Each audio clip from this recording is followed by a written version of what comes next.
Family, this is about the fifth take. A little frustrated, but it's all good. So I'm just more or less introducing myself. My name's Kwame Keetzler with G&J Media. I'll be taking over Brother Hatem's spot for tribal quotes. Not sure how often I'll do them. Maybe once a week, once a month. I don't know. We'll see how it flows. This evening, actually, I was supposed to be interviewing my wife, but she got caught up in a trustee meeting. But it's all good. It's all good. And then I was fighting with this thing because it wouldn't save my recordings like it was supposed to. But I'm doing good. We'll figure it out. And without further ado, I was listening to, I guess, a brother Shabazz earlier today, and I'm not even sure what the brother was talking about because I don't necessarily, anyway, not sure what I don't recall what the brother was talking about. That's more accurate. Nonetheless, he was talking about what he knew to be the truth. And I can't speak per se on what Brother Shabazz knows, but I know there's a saying from our tribal quotes that says, one person's eyes is made of another person's mouth. And at the end of the day, that's just saying, look, if you're going off of what somebody told you, you don't know but what they told you. And then half the time, you don't even recall that correctly. But nonetheless, but yeah, let me speak for me personally. One of the reasons I don't even like speaking in forums like this or in general is because there's very little I know.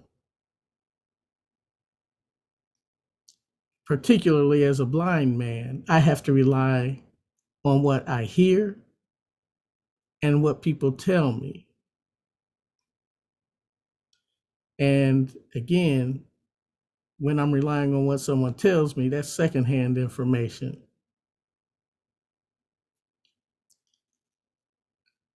And then, on top of all that,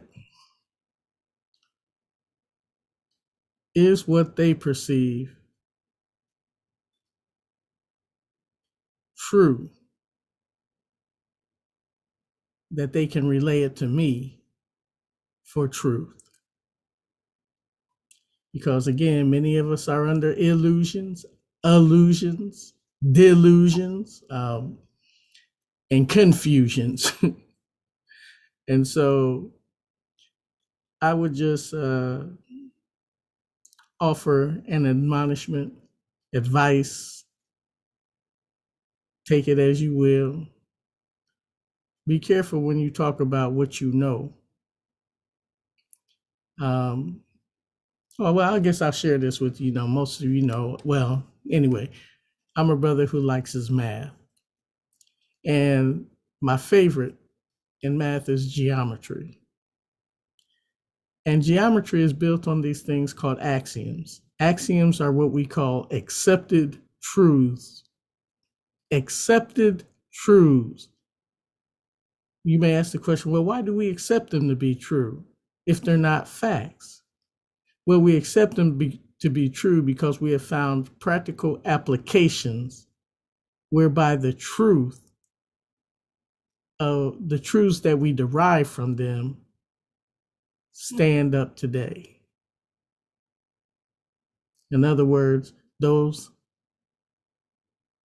theorems that we built up off of those axioms hold true for us today.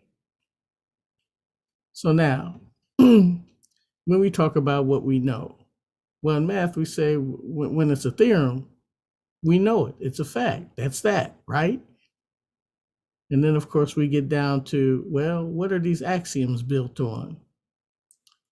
Axioms are built on your imagination. I, I know it may seem a little funny, but what is a point? A point is said to be dimensionless. We can't even imagine what dimensionless is. And then we're told that if we list, if we put a bunch of dimensionless items together, string them along together, it creates something of one dimension. Now, don't know dimensions we associate with zero. 0 plus 0 plus 0 plus 0 multiply or added an infinitesimal number of times. And we're told we add zero together a whole bunch of times and all of a sudden we get one. Now, again, we can't even imagine what something dimensionless is. And then we string a bunch of them together and get something that's one dimension. So already, in some sense, you've lost me. However, if I go out into the, let's just say it's a sand, if I go out in some sand and I place a pole on that, in the sand. Now, even though the diameter of the pole's bottom